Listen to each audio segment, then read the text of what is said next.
Le concours d'architecture est un moment particulier et qui est très lié à notre profession.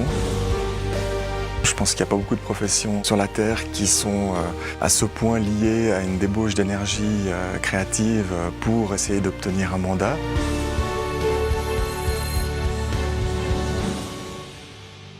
Je m'appelle Philippe Meyer, diplômé de l'EPFL en 1987 en architecture. Aujourd'hui, associé du bureau Meyer et associé architecte à Genève, un bureau de 25 personnes qui est actif dans toute la Suisse romande avec principalement des concours publics.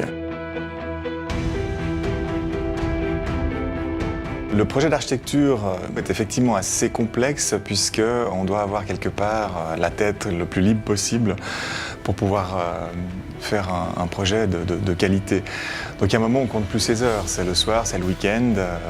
C'est vrai qu'un jour on s'est amusé à calculer le nombre d'heures qu'on avait fait sur un concours par rapport à la prime qu'on a reçue.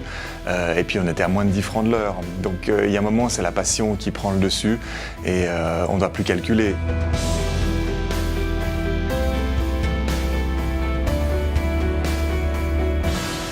Chaque matin, quand on arrive au bureau, il y a des nouveautés.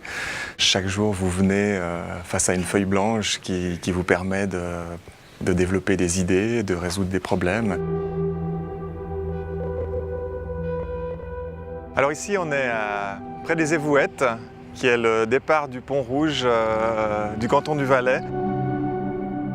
L'idée de ce projet, c'était de faire un projet qui soit capable de traverser un territoire assez particulier, puisque derrière moi, on voit qu'il y a une route, une voie ferrée, et plus loin, le Rhône. Et on voulait, d'un geste unique, embrasser ce territoire et faire un geste qui rappelle un peu le travail de certains artistes du land art. L'architecture a beaucoup évolué en 25 ans. Quand je suis sorti de l'école, on faisait des rendus au crayon, on faisait des rendus à l'encre, sur calque ou sur papier. C'est vrai que la formation que j'ai eue, plus classique, par les moyens qu'on avait à l'époque, fait que je me balade toujours avec un carnet de croquis et ma plume.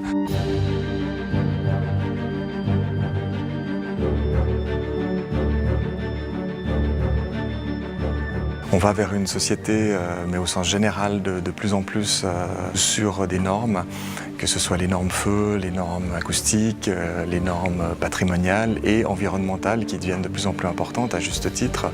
C'est-à-dire qu'aujourd'hui, tout projet doit être en connexion avec un ingénieur civil, un ingénieur technique, et ce qui fait que la notion de pluridisciplinarité que l'on trouve dans la profession aujourd'hui trouve son répondant dans la formation qui est dispensée aujourd'hui à l'EPFL, et je pense que c'est une très bonne voie.